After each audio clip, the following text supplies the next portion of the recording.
For 6 episodes, we've explored pieces of a larger story. Redlining, urban renewal, TIF districts, the nonprofit industrial complex, campaign finance, political influence. Now it's time to connect the dots, because none of these systems exist in isolation. They work together. And nowhere is that more visible than Chicago.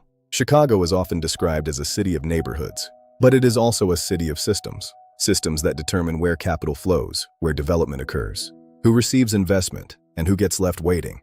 To understand modern Chicago, we need to go back to the beginning. First came redlining. Entire neighborhoods were categorized as risky investments. Capital was restricted, mortgage lending declined, business development slowed, generational wealth became harder to build.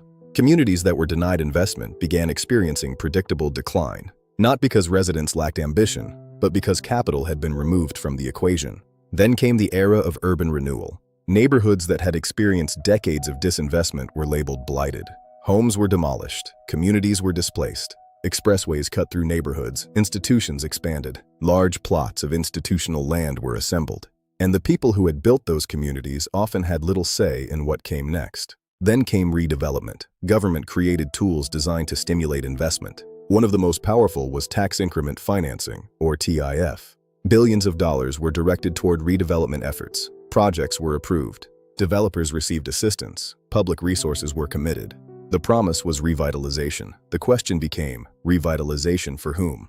At the same time, another system expanded, the nonprofit sector. Organizations emerged to address violence, housing instability, workforce development, food insecurity, education, and a host of other community challenges. Many provided important services, many improved lives. But critics began asking difficult questions. Why were so many organizations dependent on the continuation of the very conditions they were funded to address? And why did communities receiving millions of dollars in services often remain economically dependent?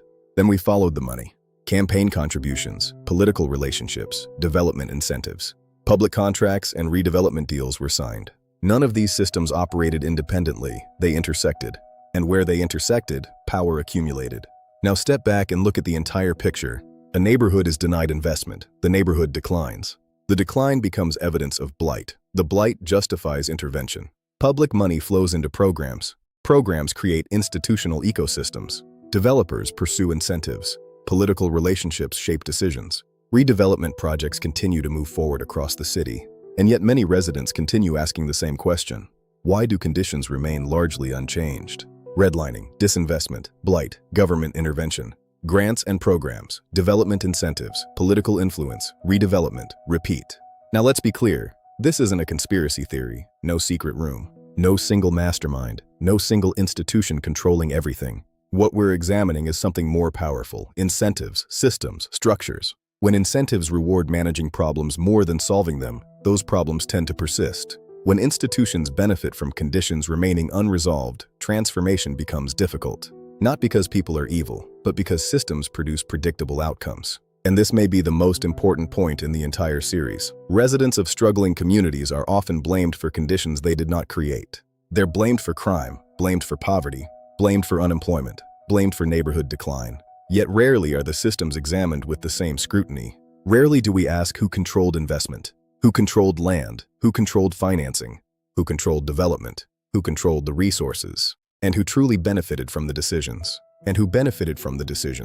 Chicago is not unique. Versions of this story exist in cities across America, but Chicago provides one of the clearest examples of how these systems interact over generations. So where do we go from here? If the problem is not simply a lack of money, if the problem is not simply a lack of programs, then what is the solution?